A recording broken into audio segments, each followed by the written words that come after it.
Merci, vraiment. Je le fais bien, hein.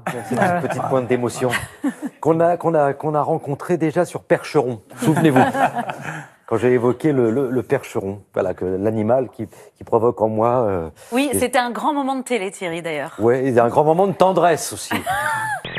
Ma race, nique ta race ou encore sale race. Des paroles qu'ils assument employer au quotidien. Nique ta race, tout le monde le dit. Sale race, les gens ils le disent. Enculé de ta race. Mais les mots qui se disent plus trop de ça en ce moment, c'est lequel? C'est sale race. Enculé de ta race. Ouais. Bah pour moi, c'est pas une insulte après. Ma race, wesh ma race. Ça veut dire wesh ma copine ou wesh salut. Voilà. Quand quelqu'un il va te mettre une claque ou il va te pousser ou un truc comme ça, genre je vais dire nique ta race. Genre nique-toi et dégage, tu veux quoi en mode. T'as du clitoris, j'aime bien. Quand je suis en Asie, si vous saviez comme je me sens européen. Quand je suis en Angleterre, si vous savez comme je me sens français.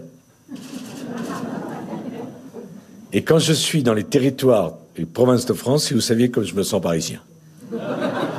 Voilà, c'est pas du tout une critique des uns des autres. Les provinciaux apprécieront. Il n'y a rien de raciste là-dedans. Non, il y a rien de raciste, hein. C'est pas du racisme. Justement, c'est affectif. Enfin, nous, on peut dire sale noir, enfin, on peut dire sale arabe, sale noir, sale blanc, mais genre en mode. On sait qu'il n'y a rien derrière. en fait. Voilà. C'est pas du racisme, pas de on dit ça pour rigoler. Enfin, on est entre copines ou copains, donc on le dit pas méchamment. Moi, pour nous, c'est cool. Ah oui, bah voilà. La race serait ici dédramatisée. Moi, je suis extrêmement en colère quand je vois des images comme ça, parce que ça illustre de manière vraiment criante cette haine anti-flic dont les policiers se disent victimes. Et c'est vrai. Parce que qu'est-ce qu'ils ont fait, ces policiers-là? Pourquoi tant de haine? Pourquoi ce déferlement? Je veux dire, ce sont les mêmes personnes qui nous protègent. Demain, on sera bien contents quand ils viendront nous sauver ou quand il y aura des attentats et qu'on sera là à les applaudir. Et aujourd'hui, on les frappe comme ça, on les agresse. Je trouve ça inadmissible. Adjugé pour 57,54 millions de dollars. Après 20 minutes d'enchères, un célèbre diamant bleu a battu tous les records pour une pierre taillée hier soir en Suisse. L'Oppenheimer devient le bijou le plus cher du monde. L'acheteur, comme souvent, reste anonyme. Mais se faire acheter ainsi implique des obligations. Et quand on est caméraman chez Daesh, le choix n'existe plus. On ne peut pas ne pas filmer. C'est impossible. C'est mon boulot de faire ça. Ce qui m'a marqué le plus, c'est bien sûr de filmer les exécutions. Il y a aussi eu un jour où il y avait cette femme qui avait commis un adultère et s'était repentie. C'est pas facile de filmer une femme qui se fait lapider. Nabila a été reconnue coupable. Le verdict vient de tomber. Coupable des 2 chefs d'accusation. Elle est condamnée à 1 an de prison, dont 6 mois ferme. Mais sa peine est aménageable. Une sanction qui pourrait être transformée éventuellement en travaux d'intérêt général. Elle écope également de 10 000 € d'amende. 10 000 boules, hein. Pour en revenir aux faits, Martial, Nabila a joué la carte de la sincérité. Voilà ce qu'elle a déclaré au juge. Je cite, « J'ai voulu lui faire peur ». Et j'aimerais que le gouvernement fasse preuve de la plus extrême fermeté envers ces casseurs, dont certains d'ailleurs étaient déjà interdits de manifestation. Ils n'avaient rien à faire là. Donc moi, je suis vraiment extrêmement choquée et je réitère mon soutien absolu aux forces de l'ordre et notamment à ces 2 agents qui vraiment l'ont échappé belle, parce que les casseurs, ils n'étaient pas là pour faire peur.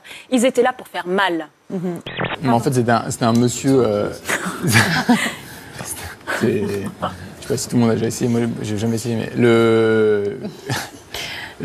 il vient, en fait, je pense que c'est un psychotique, il venait habillé en Michael Jackson, en plus une espèce de truc un peu comme ça, années 80, et qui vient pour une brûlure. En l'examinant, je dis, mais ça correspond à aucune lésion dermatologique à part une brûlure, quoi, donc vous êtes brûlé. Il me dit, bah ouais, j'ai essayé de la fumer, mais j'ai pas réussi. Qu'est-ce que tu veux dire? Oui, c'est assez déstabilisant. Cette fois-là, votre Jules a poussé le bouchon un petit peu trop loin. C'était très beau, brutal. Je crois qu'on va vers une émission top. Ah là, on a mis tout le budget. Je vais vous la refaire parce que j'adore. Je crois que cette fois-ci, il avait poussé le bouchon un peu trop loin. Ah, on est bien. Tiens, on est mal.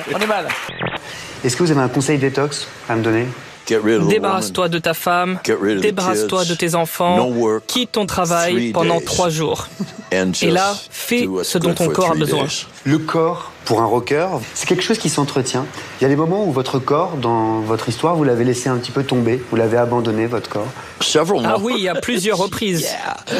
Carrément, oui. Oui, tous les 2-3 ans, je pète un câble. Comme dans un film catastrophe, une vague de sable d'une centaine de mètres de haut déferle sur une ville du nord-ouest de la Chine. Le ciel s'est obscurci brusquement vers 18 h. La tempête qui a paralysé la circulation pourrait durer 3 jours. Abou Azer nous confiera que les vidéos les plus atroces qu'il a tournées étaient montrées aux enfants. Certaines images, comme ce gosse déguisé en soldat qui doit décapiter son nounours, démontrent qu'il n'y a pas d'âge pour être un bon djihadiste. Abou Ahmed en a vu et filmé beaucoup d'autres, plus violentes encore. La tendresse, si jamais ce mot vous dit quelque chose. Myriam, enfin, il n'y a pas que l'argent dans la vie. J'ai jamais dit ça. Bah si, mais parce que c'est vous qui vous occupez du... Oui. Le corps humain est un écrin. C'est un écrin pour l'esprit, pour l'âme. Et de temps en temps, votre âme a qu'une envie, c'est de dire « Putain, allez, je me casse maintenant ». Moi, je veux pas être un de ces vieillards avec un abonnement à la muscu, ça m'intéresse pas. Faut aller dans l'eau, regarde. Oh là là, oh là là. Ouais, ouais. Et maman, elle plonge. Et grosse maman, hein. Et puis les coussins, tout le monde, ils vont rester dans l'eau maintenant, d'accord.